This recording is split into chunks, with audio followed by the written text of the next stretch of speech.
भर चाहे जहाँ रही हो हमार पिया, दिन भर चाहे जहाँ रही हो हमार पिया, दिन भर चाहे जहाँ रही हो हमार पिया, दिन भर चाहे जहाँ रही हो हमार पिया। कि रात के घर चली हो हमार पिया, क्या बात है घर चली हो हमार पिया, रात के घर चली हो हमार पिया, रात के घर चली हो हमार पिया। कि दिन भर चाहे जहाँ रही हो क्या बात है पिया, दिन भर चाहे जहाँ रही हो हमार पिया, रात में घर चली हो हमार पिया, रात के घर चली हो हमार पिया।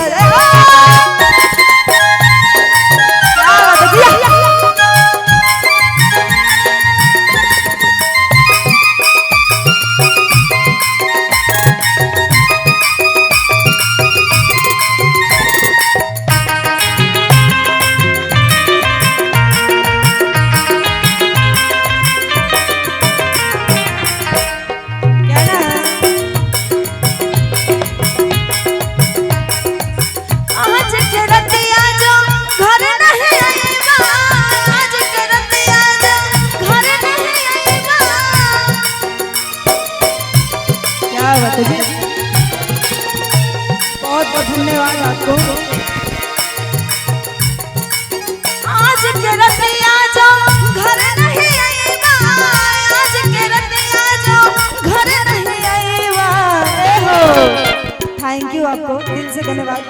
और कहना है भोर भयो पछतई हो हमार पिया, भोर भयो पछतई बा हमार पिया, दिन भर चाहे जहाँ रही हो हमार पिया, दिन भर चाहे जहाँ रही हो हमार पिया।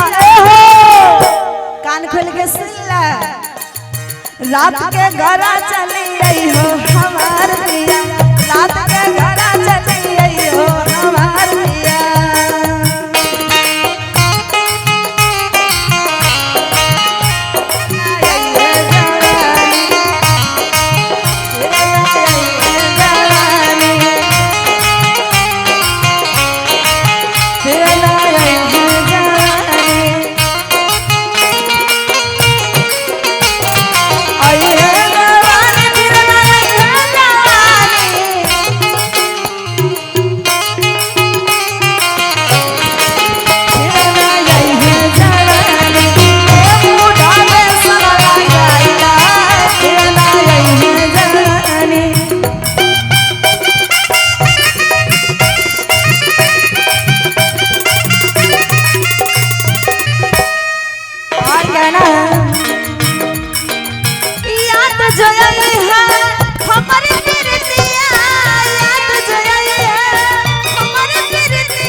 जरा धीरे धीरे चलना है।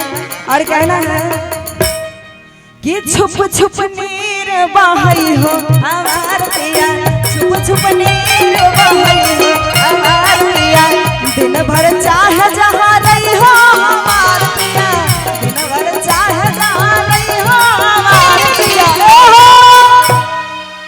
कि रात के घर चली गई हो हमार पिया, रात के घर चली गई हो हमार पिया, रात के घर चली गई हो हमार पिया, रात के घर चली गई हो। आपको धन्यवाद, आपको थैंक यू।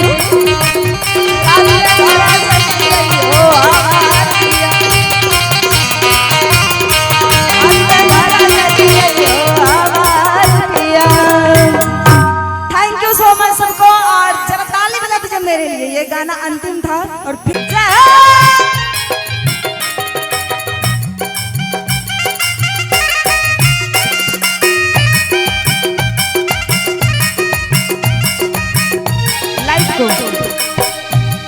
देखिए ये वाला लाइट को थोड़ा सा व्हाइट कर दीजिएगा भैया। लाइट जो है इसको व्हाइट कर दीजिएगा। हेलो